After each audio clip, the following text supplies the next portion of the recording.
Hello, welcome to the Toronto International Film Festival and to the Q&A recording for The Girl and the Spider by Ramon and Silvan Zürcher, screening as part of the Wavelengths program. My name is Andrea Picard and I'm the lead curator of Wavelengths.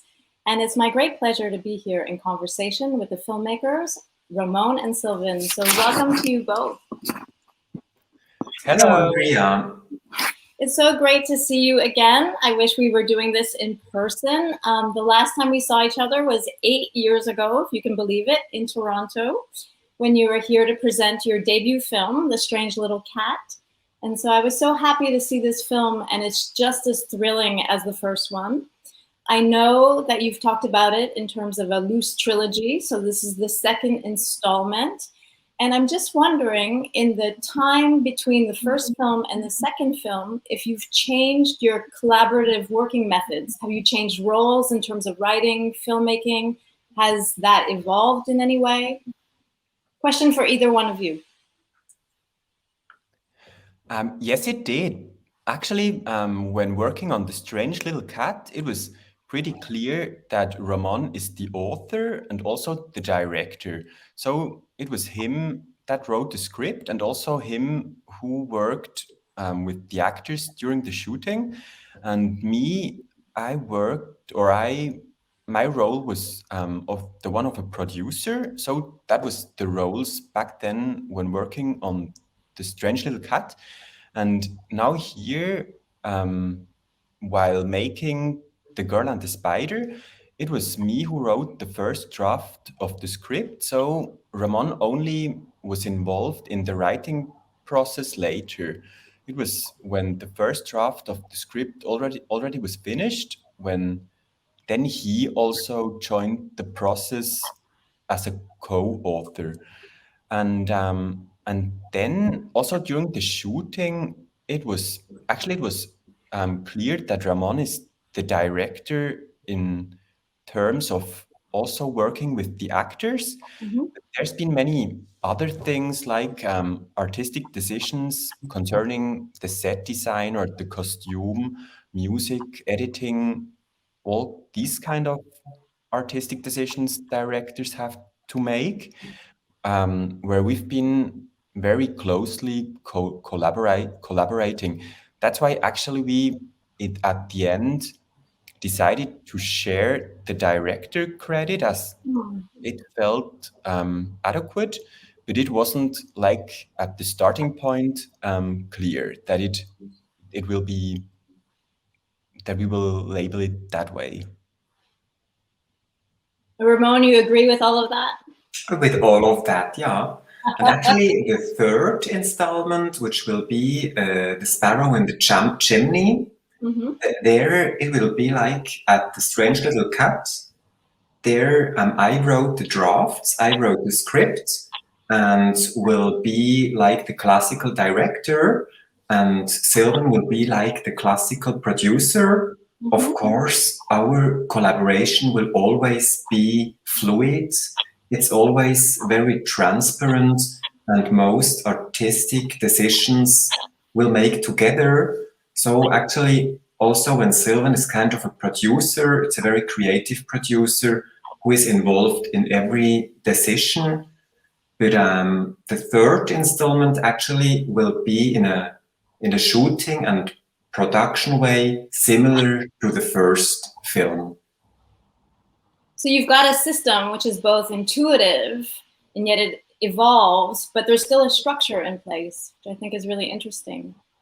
Yeah, I guess sometimes maybe we need like rules or structure because often we have the possibility to really fly and be very open, intuitive, and to not limit things with rational decision, rational ideas or concepts, actually, so that our possibility to fly is a little bit down to earth. We make those rules, structures, and I think that's a very good method and strategy to structure our co-working. I think this also mimics your filmic language. I mean, let's talk about The Girl and the Spider. in how the static camera creates such tension. So you have these static setups and then the constant coming and goings of all the character. So it's this contained order and chaos continuously. And also based on the choreography that you have versus the structure of the camera. So can you talk about this dueling tension that runs through the film? Actually, I think this was one of the main formal ideas of that universe, that cinematographic universe, that dual tension you said, that duality. It was not only static and movement. It's also silence and noises. Actually, we kind of like when different sides come together. And here, that formal principles of static camera and a very moving mise en scène was also for us an idea to articulate the main situation of the film, where there's Mara and Lisa living together in that flat. Mara is the one who stays back, who's kind of left by Lisa. Lisa who will go to the next apartment. And for us, Mara was rather the static body, and Lisa rather the body who stands for movement, who goes. And actually, also that relationship kind of has a certain tension, as Mara would like to conserve the situation, having Lisa stays in the flat. But Lisa is absolutely the other, has absolutely another energy or another movement. And so actually that formal decision, that formal language was for us like a mean to formally articulate also that relationship between the two protagonists. It's like you said, the premise is very simple. You have two roommates and one is moving out, but within that structure, so much happens. And you feel like there's some latent desire, resentment, everything that all of human nature is kind of encapsulated within these apartments. So I wonder if you can talk about the logistics of the space. Of the filming space. Actually, it was what was important to us was, or what we were interested in was that actually we didn't want to establish the space immediately. So we didn't want to classically put the audience or the spectator in the situation that they do have like the overview of the whole buildings, the apartments and the rooms. But actually we liked the idea not to be too wide with the shots, but to have close shots in order to kind of create a puzzle, or is it called a jigsaw? It's when a jigsaw puzzle? A jigsaw puzzle, like that the different shots are kind of puzzle pieces. Mm-hmm. The spectator has to make a whole picture with. And so we like that the space is like fragmented, and that one doesn't immediately always know who or where we are, but that it becomes kind of a fluid space also, where different apartments kind of become to one film or one room, one space. And because for us, this cosmos also is a lot about distance and the desire of closeness. Mm-hmm. And actually the doors in apartments, they function as separating elements. And in a way, we also liked a cosmos where these doors don't function anymore to distance the characters from one another, but that they aren't protected anymore from each other. And that it's in a way it's a bit like the character Nora who lives downstairs in the dark room. The character who's been told not to have a skin anymore, but to immediately connect to people she sees or she interacts with. And for us, like the space or the camera also was a mean that these separating borders or limits don't function anymore. The And space. it's a little bit also the mood, as Sylvan said, when there's no establishing shot, and then you kind of have more off-screen, you have more sounds, and it's a little bit as if an extraterrestrial would come on Earth and looks around, doesn't see what happens, what is it, how does it work, how are the relationships emotionally, but also who's the mother, who's the daughter, how does that work, who desires who loves who. Actually, all those relative structures, these desire structures, there are kind of signs, and then you have to put it together, as Sylvan said. That was a very important point, but also that claustrophobic situation that the extraterrestrial is there, observes, tries to interpret the signs, and then tries to make his vision of the situation, of what's happening, of life. And maybe for us, that also reflects, in a way, the human situation, the human condition of being thrown in an audiovisual reality in the life, which has so many question marks, which have so many holes or things which you can't understand, which just are. And maybe then it's kind of a personal interpretation or reflection of the human being in that very small, is it called model world, like a model? Like a miniature, a model. Miniature. But this, go ahead. But the last thing, which I also think is important, what Sylvan said, before we spoke about static and movement, and he said about closeness, proximity, and distance. And I think that duality of closeness, proximity, and distance is also a very important element of the whole film. That, like, Mara is looking for proximity to kind of verschmelzen, to emerge. Verschmelzen. I don't speak German, but I would say to emerge. To emerge with Lisa, or with the other characters, and then it's like... Oh, maybe to fuse. Yeah, to fuse. To fuse with Lisa, but then, or with Jan or the others, to not feel the loneliness or things like that. But then there's distance, closeness, distance. Actually, it's like a ballad which never ends.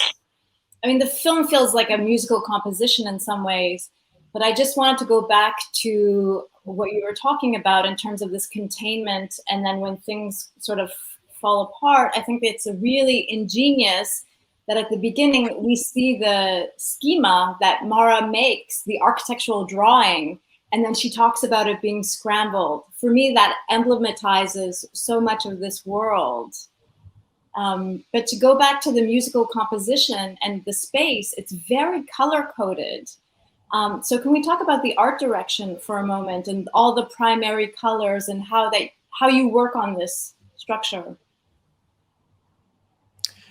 When discussing the colors, actually we didn't intend to psychologize the colors, to use them in a way as to set moods or psychological traits or things.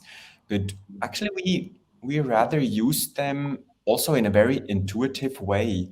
But what we did said, or what was clear to us, was that even though the film is rather a drama than a comedy, and is maybe melancholic in a way too.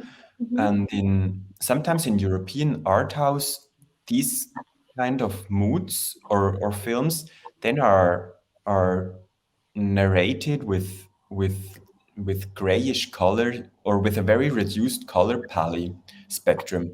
And we did like to use colors one usually sees maybe rather in comedies, also just to have to set this contrast, because actually we're interested, as Ramon already said, in borderline dynamics, and also to have kind of expectations in the direction of rather a comedy maybe, as the look or the colors might suggest, but then work the film towards rather dramatic or heavy like directions. So what was clear to us is that we're not afraid of like strong colors, and there was some things thematically. For example, for us, like the film is in a way narrated from the perspective of Mara. Like Mara is mostly the main character or the protagonist, and for her, as in these days, 2 days the film focuses on, she's very much also focused on Lisa, who leaves or who moves, and as if she were like the sun in this universe, the middle point. So we were very fond of or interested, or we liked the idea of her being yellow at the beginning, and Mara rather grayish, as if she were a character without character traits, as if she were a white paper that isn't described already, but that is in a way undescribed so far. So these were like color decisions we had in mind, but otherwise we were pretty much intuitively that we divided the rooms by colors. Like they have different colors, the walls, and also the costume, that we liked Marcus to be like in the red shirt, also a bit like children who play with Lego, these small characters, that it's also like a model world with elements like characters, animals, objects, dialogues, music parts, and we just construct with these elements that also have different colors. Yeah. One major difference that I would cite between your two films is that I feel like there's more surrealism in this one. There's more fantasy. Would you agree? Actually, yes.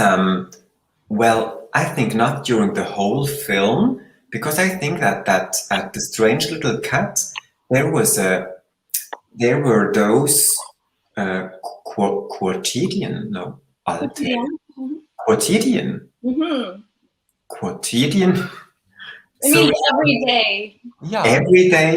Everyday surrealism, like the bottle who dances. There were those, I would say, on the stylization degree. There it was not so high, the stylization degree, but there were more surrealistic things in the everyday life, like the dancing, drinking bottle in the kitchen. But here, I think sometimes in short periods, the middle of the film, there the stylization degree is way higher at the Strange Little Cat. Here, actually, more surrealistic things can happen. It's wilder, and actually, it's closer to a nightmare or to a dreamy reality. So I think it's closer, yes, to an expressionist or to a surrealistic reality. Maybe it's also that it's closer to a certain interior of thoughts, of fantasies, of memories. It's closer to a subjective reality out of Mara. And I think that the journey of those 3 films, of that trilogy, that the last film will be even closer to a certain surrealism or expressionist showing of the world.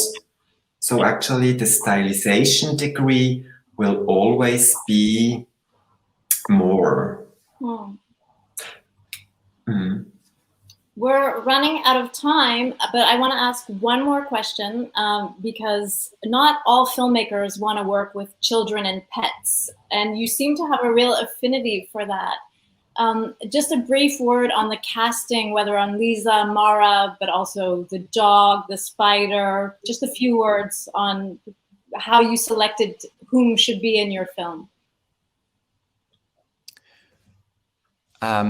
It was like the decision to work with animals and children also is due to the fact that in a way we also like to control things like the choreography and other things, the set design. So, and children and animals in a way are less controllable. So we also here like the borderline setup to also let elements or animals and children enter our cosmos that are that are less controllable, just to have this element too. And otherwise about the casting of the actors and actresses, Ramon can say more, but and maybe also about the animals. Well, actually the animals there, as we shot in Switzerland, and there are not so many animal trainees, it was actually very simple. We just watched which animals are trained. And so we had about 4 or 5 dogs and also maybe 3 or 4 cats. And we just worked with them and chose the one who fits the best. And the casting with the actors also was actually, I would say, very classical. It was first meeting in cafes, speaking about the background, being very open and looking what are the questions, what are the needs, what are the interpretations of the scenes, of the characters. And actually there, I think it's important not to speak too much, but being open and let a dialogue open and look what the actors see in the characters. Then it was a very classical casting where the main point is how the dialogues and monologues, how they are when they are spoken by the actors. Does it work? Is it too artificial? Is it too naturalistic? How those words, dialects function with the actors, that is the main point. Well, you did a terrific job. It's such a great ensemble, and I think a lot of body language that happens in the film too, whether it's glances and movement, and it all works together as this great little symphony. So thank you so much. I'm so pleased to be showing the film and happy to see you again. Thank you. Thank you very much, and hopefully see you very, very soon. Hope so. Ciao. Thank you. Bye-bye.